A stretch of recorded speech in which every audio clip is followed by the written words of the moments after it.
His jaw had healed almost flat, the tooth sockets gone. The teeth had been missing for years, and the real question scientists still cannot answer is how a man who couldn't chew stayed alive that long.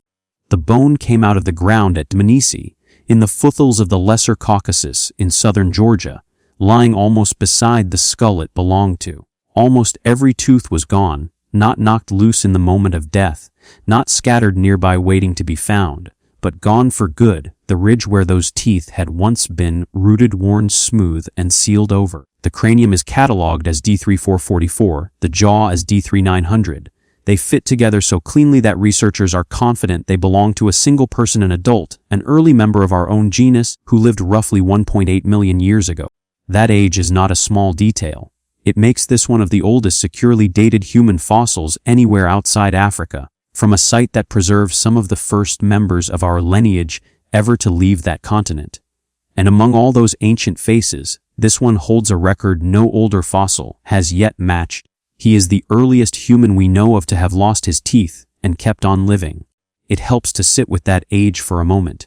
Nearly 2 million years is a span the human mind is not built to feel. Stack your entire life end to end, again and again, and you would need many thousands of those lifetimes laid in a row just to reach back to the day this jaw belonged to a living face.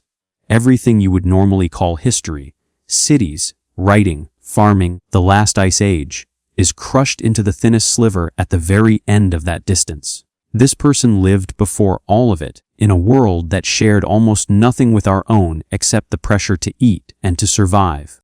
To see why that is so remarkable, you have to read the jaw the way the scientists did. When a tooth falls out, the empty socket does not simply stay behind like a hole in a wall. The body responds. Over months and years, it fills the socket in, and the ridge of bone that once gripped the teeth begins to shrink, soften its edges, and remodel itself into a smooth, low arch. In this individual, that process has run almost to completion. The sockets are essentially gone. The tooth-bearing bone has wasted and collapsed so thoroughly that researchers estimate almost the entire chewing surface had been lost and reabsorbed.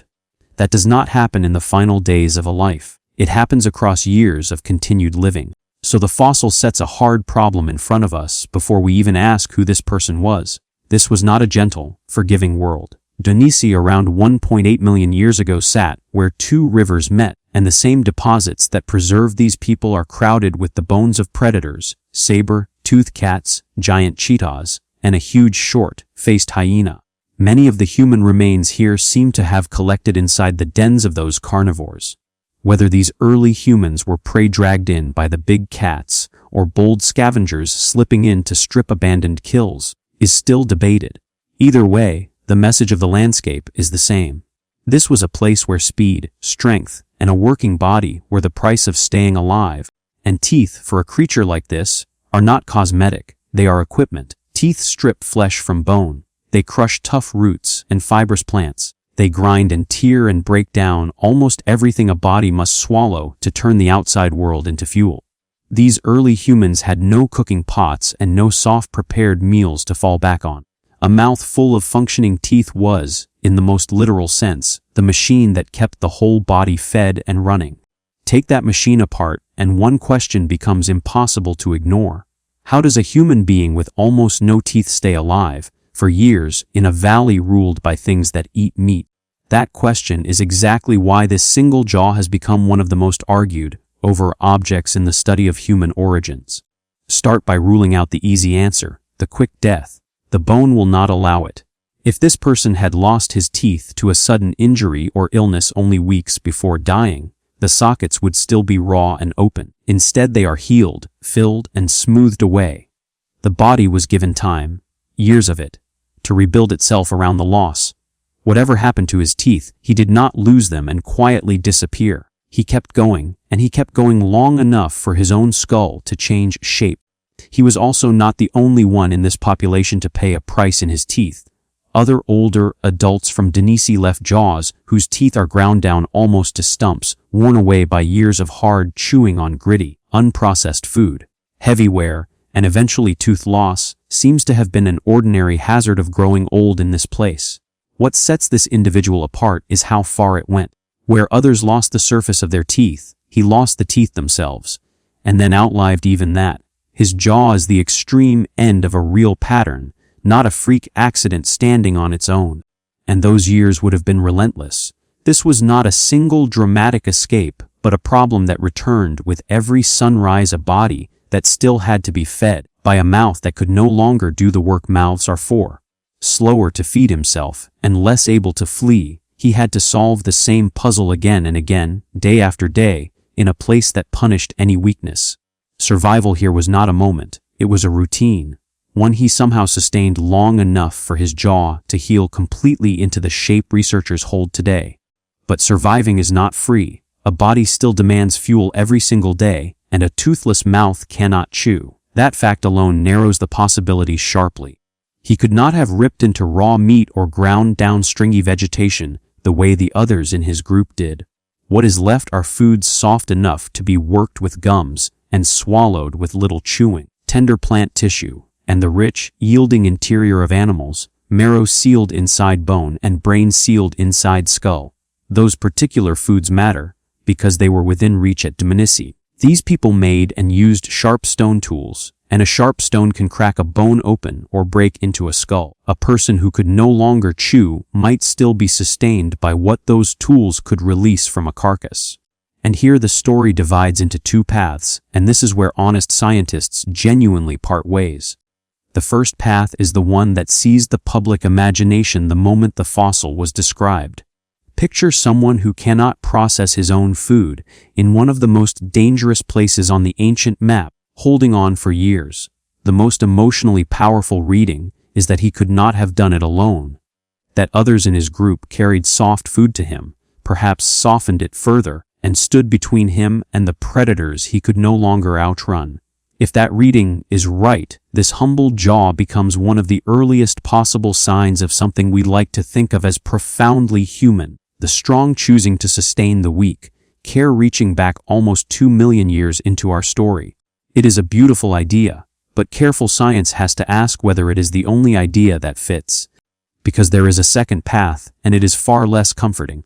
What if he needed no special help at all? What if a stubborn, resourceful individual, with access to soft plants, and to the marrow and brain that ordinary tools could free from bone, could have fed himself the whole time, slowly and painstakingly, but on his own? For years, the caregiving reading felt like the safe one, in part because it seemed almost unthinkable that any wild creature could survive such complete tooth loss without help. Then researchers described something that unsettled that assumption. In the wild, a bonobo, an ape with no tools, no cooking, and no human-style support network, was found to have lived a long time despite losing its teeth. If a wild ape can endure prolonged survival with no teeth and no one caring for it, then a toothless jaw on its own is no longer proof that anyone was being cared for. That comparison did not slam the case shut. It cracked it back open. It moved the toothless Dmanisi individual from being an almost certain monument to ancient compassion into something more honest, and frankly more interesting, a real, unresolved question. So it is worth being precise about what we know and what we do not. We can say, with real confidence, that this person lived for years without most of his teeth. The remodeled bone proves it beyond serious doubt. We can say that he did so in a predator, heavy environment where survival was difficult for anyone, toothless or not. We can say that his diet must have shifted toward foods requiring little or no chewing, and that the stone tools and animal foods available at Dmanisi made such a diet physically possible. Every one of those statements rests on solid evidence. What we cannot say, not from this fossil alone, and perhaps not ever, is whether his survival depended on the kindness of others. The jaw records the fact of survival. It does not record the reason behind it. It cannot tell us whether other hands gathered and softened his food, or whether he sat at the quiet edge of the group, managing for himself. The certainty stops exactly where the emotion begins. The fossil demands one more caution too. It is tempting to picture this population as a simple, brutish band of cavemen, and to treat a toothless elder as a single heart, warming exception among them. But the Dmanisi people refuse that easy frame. Even their identity is unsettled. The skulls from this one site vary so much in size and shape that researchers still cannot agree what they are looking at. One camp reads them as a single, unusually variable species, the differences explained by age and by the natural gap between larger and smaller individuals. Another camp argues the variation is simply too great for that, and that more than one kind of early human may have shared this valley. The debate is not a historical footnote. Recent studies re-examining the teeth themselves have pushed it open again rather than closing it. These were not a crude early rung on a ladder climbing steadily toward us. They were a branch of the human family already varied, already complex, and already tough enough to survive far from the African homeland, where our lineage first appeared. That is the deeper reason this worn, empty jaw matters. It is not a proven trophy of compassion, and it is not just a medical oddity. It is a hard, measurable piece of evidence that locks down one astonishing fact: a human being endured for years with almost nothing left to chew with, while stubbornly refusing to hand us the tidy emotional ending we would love to write for him. The jaw keeps its secret. We know that he survived. We are still arguing about how, and in that narrow gap between the certain fact and the uncertain reason sits one of the most honest stories the fossil record can offer. Proof that the deep human past is real enough to measure, and strange enough that measuring it is not the same as explaining it. Almost every tooth is gone. The sockets are sealed shut, and nearly 2 million years later, that healed and toothless bone is still holding out a question we have not finished answering.